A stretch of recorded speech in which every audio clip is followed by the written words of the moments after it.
Hey everyone, welcome to another edition of PowerCore Productions and Podcastings. I'm your host, Jerron Harrington, back to hit you with another video. And today, we are going to be continuing What If Deku Was Iron Man? My Hero Academia Armored Adventures, Part 6.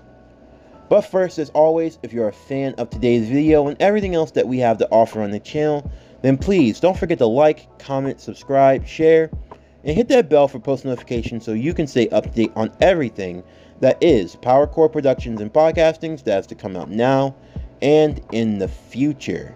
Also, if you haven't, please check out our latest trailer on the channel, that being for the new stories that are going to be coming this fall and next spring on PowerCore Productions. Go check out that trailer, see what type of titles you like, and let me know what stories you look forward most to seeing in the near future. Where we last left off with our series, Izuku and friends had managed to subdue the hero killer Stain, but had also had to hold off an attack from two members of the Ten Shadows, that being villains such as the Grey Gargoyle and the Living Laser, who were sent by the Mandarin to collect the Makuan rings. However, with their defeat, the Mandarin is going to be looking for revenge in the near future. However, what will the students do when they involve All Might, and he too learns of the secrets of the Makuan rings? Now with the threat of not only All for One, but of the Mandarin looming around them, the students of Class 1A are now going to have to get stronger and get even more plus ultra if they're going to stand a chance against the new threats around them. And they'll have a chance to show what they can do as the practical exam is about to begin. Who will prevail as Izuku goes one-on-one with All Might? For all this and more, stay tuned as we now continue What If Deku Was Iron Man? My Hero Academia Armored Adventures, Part 6. As always, sit back, relax, and enjoy the show.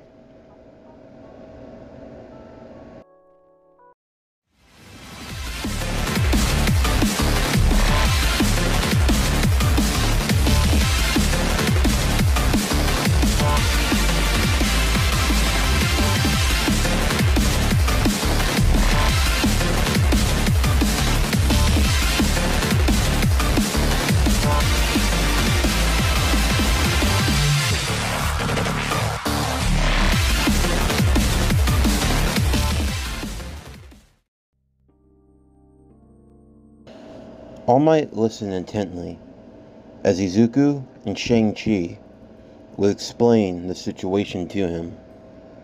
They explained what the Makuan rings were, as well as the plans of Shang-Chi's father, the Mandarin. To say that All Might was shocked would be an understatement. This sounded too good to be true, but in all reality, it made the most sense. Momo, T'Challa, Bakugo, Todoroki, and Kirishima listened in as well. To say that the group, now knowing the secrets, was growing bigger would be an understatement. They would also show off the rings that they had so far. Izuku with the power ring, Shang-Chi with the fire ring, T'Challa with the electromagnetic ring, and finally Todoroki, who had recently been given the ice ring. All Might wasn't sure of what to do now at this point. It was already bad enough to deal with the ever-growing league of villains, and there was still always the threat of All for One out there in the world. But now, there was a potential warlord in the Mandarin who was trying to collect these 10 powerful rings, and if he got all of them, he could be a threat far worser than even All for One was. This only left the hero with more questions than answers. What was he supposed to do now? Sure, he wanted to help these children in any way that he could, but at the same time, if what they said were true, they were going up against something rather dangerous, something that the adults couldn't just be left out of. While All Might was thankful for them for telling what was going on, he had to acknowledge that this was something that couldn't just be kept to himself. While he wouldn't reveal too much in detail, he would speak with other heroes and other higher-ups about the matter. There had been some reports here and there about dealings going on back in China, although nothing could ever truly be confirmed or denied. All Might had even heard rumor of a secret organization known as the Ten Shadows, but he had always assumed they were a myth. If they were truly real, and the ones behind the incident involving villains such as the Grey Gargoyle and the Living Laser arriving in Japan when they were keenly always in America, then it showed just how big of an influence that the Mandarin must have had. While understanding this, he also had to point out the possibility that the rings might be taken from them and put into custody. However, Shang-Chi and T'Challa would shut this down immediately, as for both of their respective families, Shang was in charge of guarding the Fire Ring, and T'Challa, and for every Black Panther that had come before him, they were keen to guarding this ring that they had gotten in Wakanda. This now left for even more of a mess in bureaucracy if the nation of Wakanda had to get involved. But he also pointed out for Shang-Chi that he may have some troubles if this got out in the light. If people found out that his father was the Mandarin, then Shang-Chi's loyalty could be called into question. Not that they suspected him of being disloyal, far from it, but still there are those who would have their questions. They would question whether or not Shang-Chi was really working on the side of the heroes, or if he was just helping to acquire all of the rings and set a trap so that his father could take them for himself. All Might would try to keep everything as close to the vest as possible. He had a few friends in a couple of agencies, detectives and other heroes of the like. He would speak to them about the matter, and he would speak to some at UA to discuss about what they should do going forward. But for now, he would keep a closer eye on the children, to make sure that they were safe and protected at all times. When Bakugo had learned what had happened, he was a bit upset at Izuku.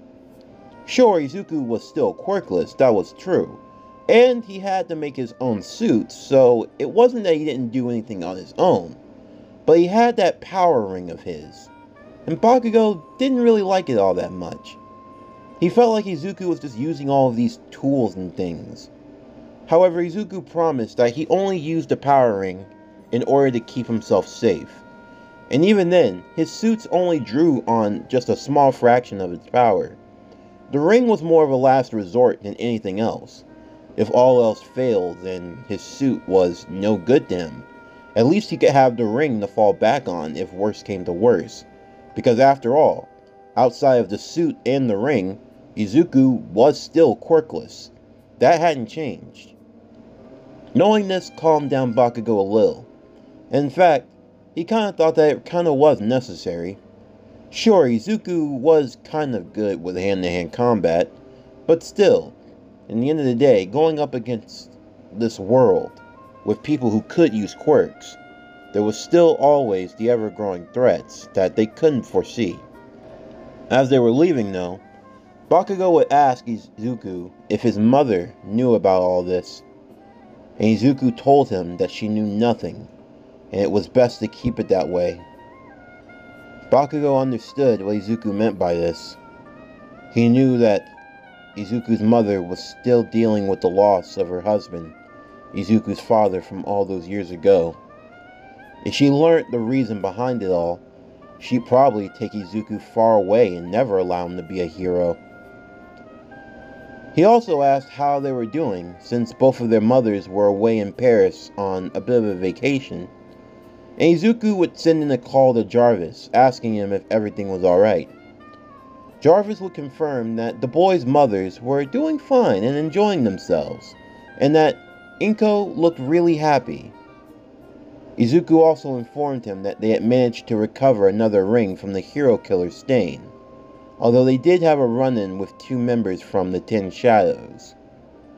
Jarvis asked Izuku to stay safe and to make sure he was alright, and that he would continue to check in on him and assist him if anything else came up. And with that, Izuku would hang up the phone, before telling Bakugo the news. Once they eventually made their way back to class, now that their work studies had come to an end, and the end of the year term was also going to be coming up, Class 1A was preparing for their final exam, at least before heading into the summer. Many of the students speculated on what they were going to have to do. There were some who thought that they were just going to have to fight those robots that they had fought in the practicals, since they heard that that was usually what was on the final anyway, outside of the written test. Speaking of the written test, there were a few students who hadn't exactly been studying the way that they should. Students such as Dinky Kaminari and Mina Ashido, who knew they were going to need all the help they could get if they were going to pass. Momo was more than happy to assist them in any way possible. As for her, studying was often easy. It came to her naturally. As such, she would hold a study group at her home, and she would even invite Izuku as well. Although Izuku really didn't need to practice, he just came along to support her so that she wouldn't be all alone. And with that, they would help the students in preparation for the exam. When the study session came to an end, and all the other students had left, it would just be Izuku and Momo all alone together. Of course, they had been so busy doing various things that they hadn't really had a chance to spend one-on-one time together like they used to. Izuku would ask Momo if she wanted to go for a walk, and they would do so at her family's garden, the sun setting behind them as the two young heroes walked together side by side, both being a little bashful, not sure of what to say. Momo would make a face at Izuku, and Izuku would ask her why. Momo would explain that it was because he tried to keep a secret from her. Of course, she wasn't one of those girls that couldn't understand Izuku's logic. After all, he was dealing with a criminal organization, one that was responsible for his father's murder.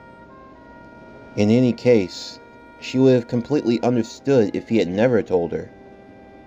But at the same time, she also felt a bit sad.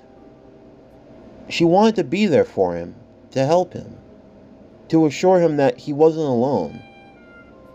Izuku understood this, and he would apologize as well.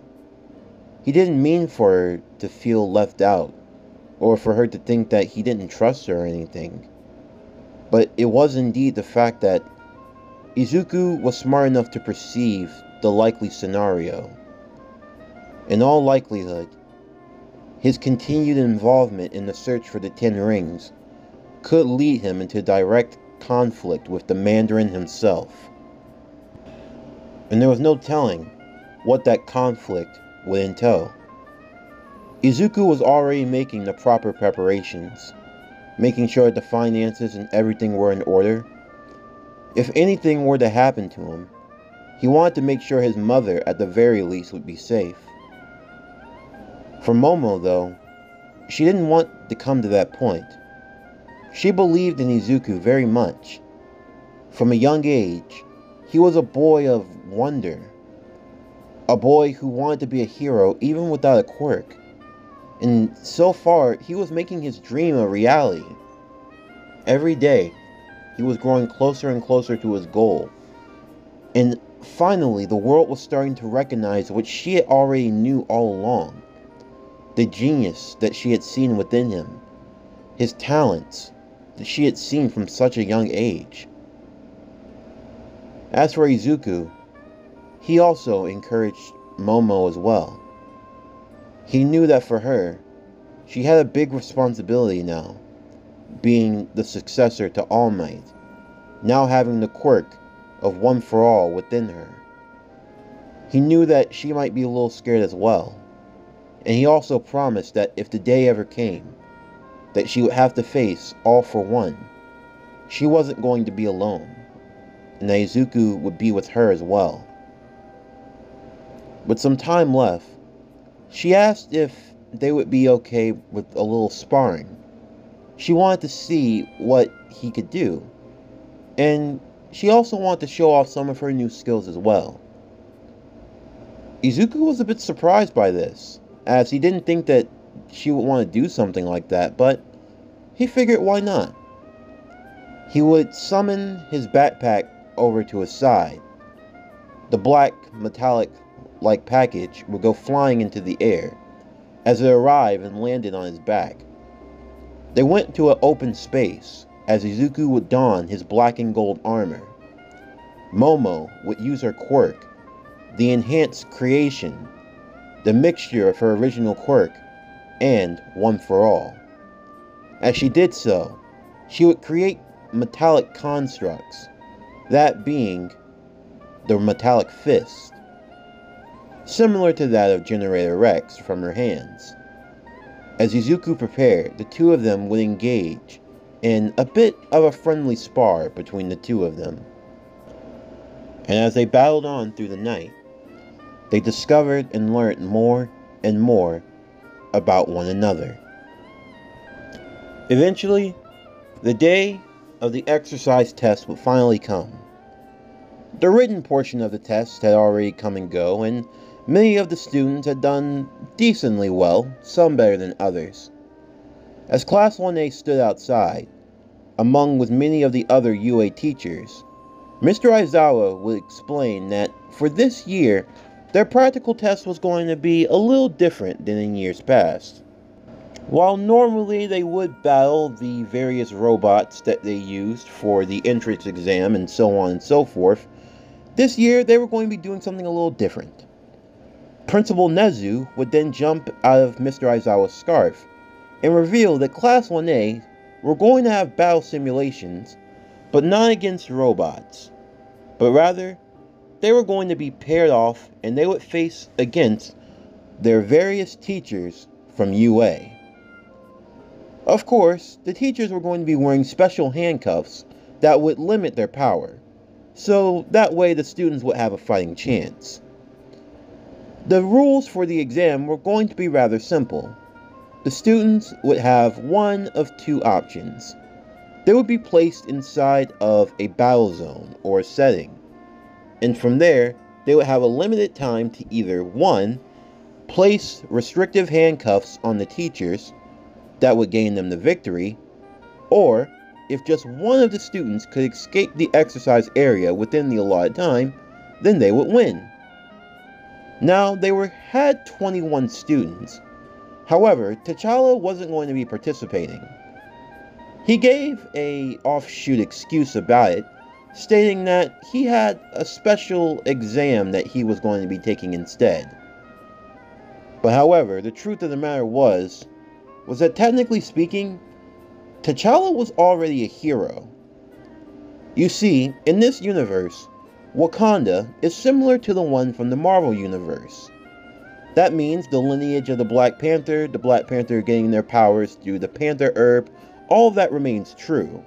However, in this quirk society, at least for the laws of Wakanda, the title and the mantle of the Black Panther is already recognized as a pro-hero in the nation of Wakanda.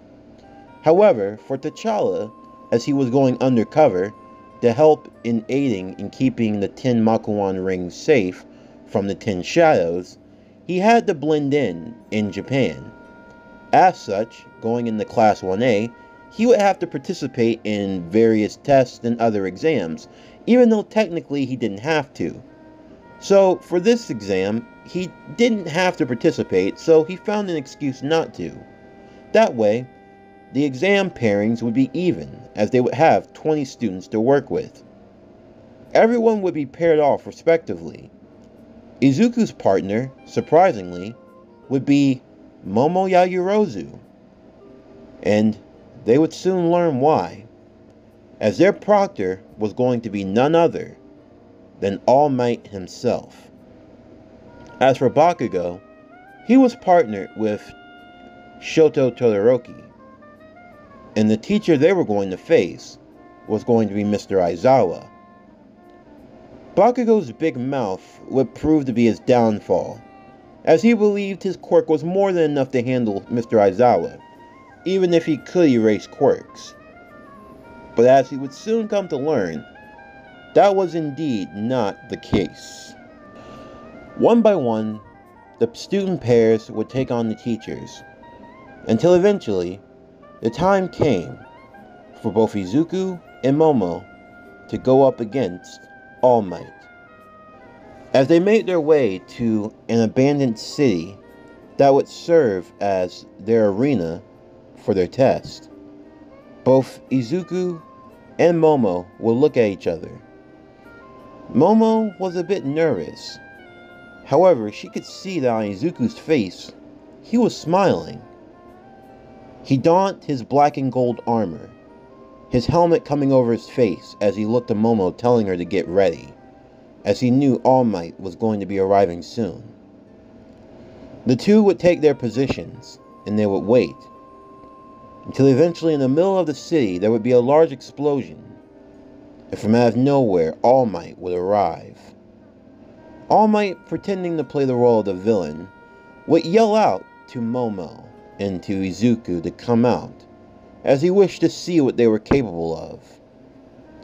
From out of nowhere, Izuku would come rocketing in, as he kicked All Might in the face, knocking him to the ground. All Might would stand up once again, as he looked down at the young boy. All Might had a smile on his face, one that looked as though he were going to enjoy this. And even though he couldn't see it, underneath Izuku's helmet, he was smiling also. That wasn't bad, young Midoriya. Not bad at all. Now, why don't I give it a try? Momo would come out of her position worried, as All Might would raise his fist and bring it back down upon Izuku. However, Izuku would raise his fist as well, and it would match All Might. You see, for the black and gold metal armor, Izuku had added another special feature. It had come from back when they had fought against the Nomu. As monstrous of a beast as it was, it had some pretty good abilities, such as shock absorption and nullification. Keeping this in mind, Izuku added a special coating. It was between the kinks of the armor. It was a special fiber, if you will, a type of elasticity that would allow the armor to absorb the shockwave and the impact of heavy damage. So in essence, Izuku's armor could absorb, to a certain degree, shockwaves. As the two fists collided, it would cause an outburst of energy, causing a few windows to shatter all around them. The moment All Might felt their fists connect, he got that sneaking feeling. So, Midoriya, it seems as though you are always one for a keen eye. Shock absorption in your armor? I wonder where you could have gotten that idea. Don't get me wrong, All Might. I don't look up to villains at all. No, but still, they do have some good ideas that could be good for practical use. When we fought that Nomu, the way that it was able to absorb some of even your mightiest of punches, well, that was just something I had to add to my arsenal. Yes, that is true. But do you think your armor could handle me at 100%? Oh no, I'm not that naive, All Might. I know all too well that if you hit me with your full power, this suit would just crumble away. But even still, I won't go down so easily. With that, the two would exchange a series of blows, their fists colliding and connecting with one another, as Momo watched on. She couldn't believe what she was watching. Izuku was actually holding his own against All Might to a certain degree. Even the other students watching on in the monitor room couldn't believe what they were seeing either. They knew Izuku was quirkless, and they knew that he relied on his armor, but still, when did he make an armor that could fight with All Might? Even Mr. Aizawa was a bit afraid. Just what was going through a student's head? If Izuku could make an armor that could even hang with a fraction of All Might, when he got older, the things he could create could be absolutely terrifying. As Momo continued to watch on though, she could see that Izuku was starting to be worn down. Sure, his shock absorption that he had added to the armor was a nice feature, but in the end of the day, it paled in comparison to what the Nomu could do. In the end, Izuku didn't have much room or much leg to stand on. As All Might was about to bring down his fist for another attack, and she saw that Izuku didn't have the strength to absorb it altogether. From out of nowhere, a cannon went fire, blasting All Might and knocking him into the building, as Momo came rushing out. She looked to Izuku as he slowly stood back to his feet, and she yelled at him, asking what he was doing, trying to go into a one-on-one fight with All Might. That was insane. But still, Izuku commented that he just had to know. He had to see for himself if he was good enough. Momo asked what he meant by this, but Izuku would explain. He had always known that being a hero was his dream. But even still, he was born quirkless. So in the end, there was only so much that he could do. But still, he was able to become a hero, using only his brains, using only his wits. He made this suit of armor for himself. But he had to see. If this suit could withstand just a little bit of All Might, then it meant that he was getting there. It meant that he could hang with the best of the best. Hearing these words, Momo now realized what Izuku meant. For Izuku, this was more than just a practical test. This was more than just an exam. This was Izuku fighting for his existence. Fighting to show that he belonged here. To show that even without a quirk, he was just as good as anyone else. And with that, she would merely lean in and tell him that he had indeed proven it. They stood and got on their guard as All Might would appear next.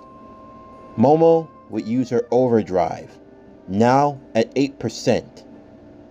As sparks of energy would form around her, she would feel the power of One for All flow all throughout her entire body. As she looked to All Might now getting back onto his feet, he noted that that attack had a little effort into it. And he could see now that Momo was going to be a fine successor. But now, it was time for him to get serious. And that's indeed what All Might did. Both Momo and Izuku would barely be able to hold their own. All Might's punches came out of nowhere like they were in a flash. Momo took a pretty bad beating, and Izuku wasn't too far behind her. It got so bad that the two of them had to run and hide. Their time was dwindling and they only had 15 minutes left. They were only halfway out of the city, and All Might was making sure to cover his bases at all times, yelling out to the children that they have nowhere else to hide. Izuku's suit was only at 50% power, even siphoning off power from the power ring. His suit was still taking a lot of damage. As for Momo, she could feel herself reaching her limit. The more she drew on the power of One for All, in combination with her creation quirk, she could tell that her lipids were running low. But still, they had to make a way out. They weren't sure of what they were going to do. That was until Izuku thought about it for a moment. And Izuku asked if she could create a plug. She created a power cord that connected to a port in the side of Izuku's body. Izuku asked her if she could lend him her strength. She asked what she meant by this, and she couldn't be entirely sure. But when he explained to her, Momo then looked at him like he were crazy. She didn't even know if it was possible, if she could really channel some of One for All into him.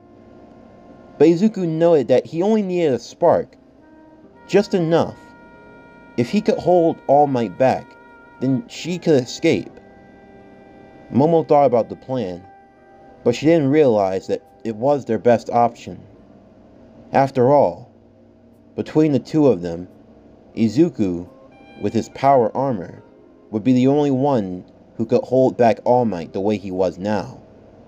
And as for her, she could create a jetpack that could allow her to get away.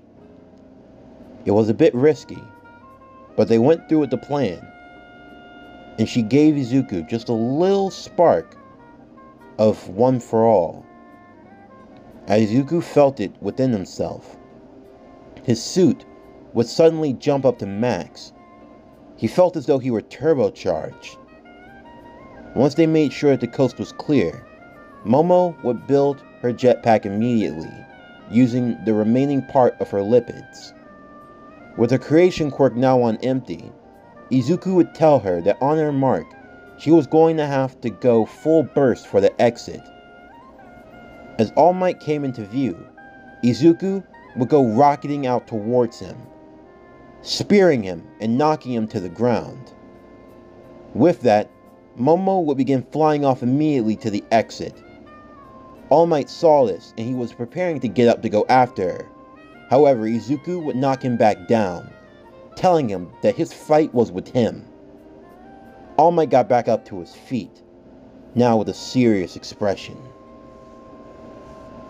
This has been fun, young Midoriya, but I'm afraid we've come to the end. Even though you are my precious students, in the end, I must give this my all. So please forgive me, but I am going to have to dispose of you now. I respect you, All Might. I really do. You inspired me to be a hero, and for that, I will always be grateful. But don't go underestimating me. You're not going to get near her. I don't care what you do. I don't care if you blow off every bit of my armor. I'll keep fighting with everything I have left, because you will not get past me. Both All Might and Izuku would charge at one another, in a fight that seemed eerily similar to one that he had seen before. The two of them would begin to exchange blows with one another, punch after punch repeatedly. For the others that were watching on, it was like watching All Might versus the Nomu all over again. However, this time, Izuku wasn't backing down, even while being overwhelmed. Izuku would catch All Might's fist, holding him in place as he used his Uni-Beam. Charging up as much energy as he could, he blasted All Might in the chest once more, knocking him back as he went rocketing towards him. All Might would throw in another punch, and Izuku would as well. However, his armor around his arm would go flying. Izuku could feel that his arm was broken just now. But yet, he didn't let that stop him. He continued on moving forward. As he rocketed himself into the air, he delivered a knee to All Might in the chin, knocking him upwards. However, All Might would come crashing back down, hitting Izuku in the back, before grabbing him by the leg to throw him into a building. As Izuku was thrown, at the last moment he would flip himself over and use his repulsors in his feet to boost him back forward towards All Might. Using his one good arm, he would wait for the opportune moment. All Might went in for a left hook, but Izuku would dodge, just barely. Seeing an opening, Izuku would charge everything he had into his good arm, hitting All Might in the side. He wasn't happy about this. He knew that that was where All Might had been hurt. But still, he needed to win, and at any cost. All Might would grab Izuku once more, as he picked him up into the air, and slammed him into the ground once again. All Might would then turn his attentions to go after Momo. However, as he prepared to leap after her, he would only get halfway before he would stop and cough up a little bit of blood. He could feel that the pain was shooting through him, and that Izuku had gotten him good. From out of nowhere, Izuku would come back behind All Might once again and deliver a roundhouse kick to the back of his head. All Might could feel the pressure of the kick, and it did do some damage, but in the end it wasn't anything he couldn't handle. Izuku had used the last bit of his strength to go into that, and All Might would knock him back down once more. As Izuku went crashing into another wall, All Might would turn back to go after Momo finally. As he continued to chase after her, Momo was close to the exit, but All Might was close behind her. Izuku, falling in and out of consciousness, would raise his hand. He only had one repulsor ray left, and he diverted all of his energy into its palm. As he used his targeting system, he locked onto All Might, and at the last second he yelled at Momo to duck. Momo looked back, and without hesitation she did as she was told. As she hit the ground, All Might went flying over her. As he turned back around, he looked to see what was going on, when instantly there would be a blast. A high beam of green would go shooting towards All Might, hitting him once more, knocking him away. Momo, seeing this with her chance, with time just running out, she would make her way to the exit and get out, allowing them to pass. As All Might got back to his feet, he could feel that his time was starting to run low, and that soon he would have to transform back into his skinny state.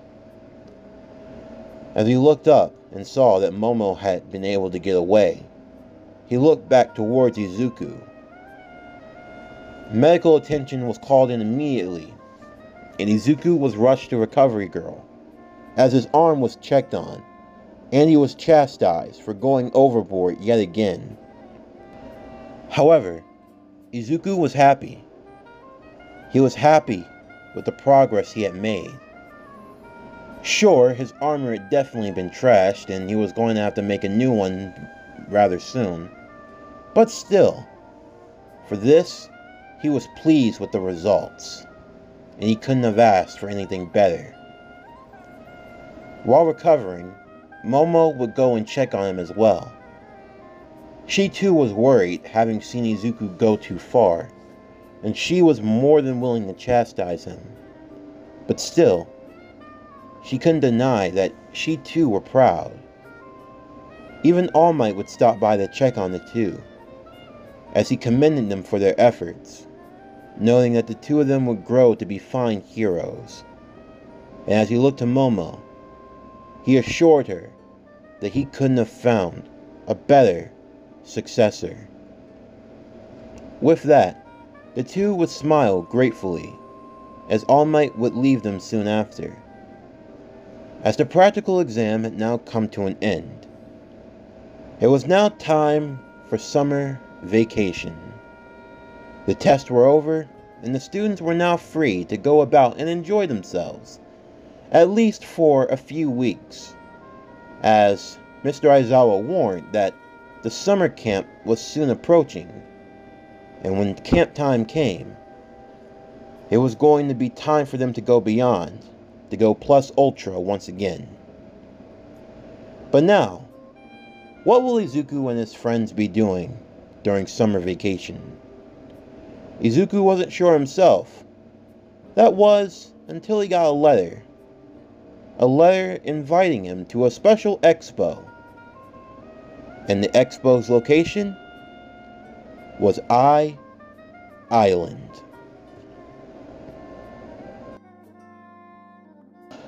This concludes What If Deku Was Iron Man? My Hero Academia Armored Adventures Part 6.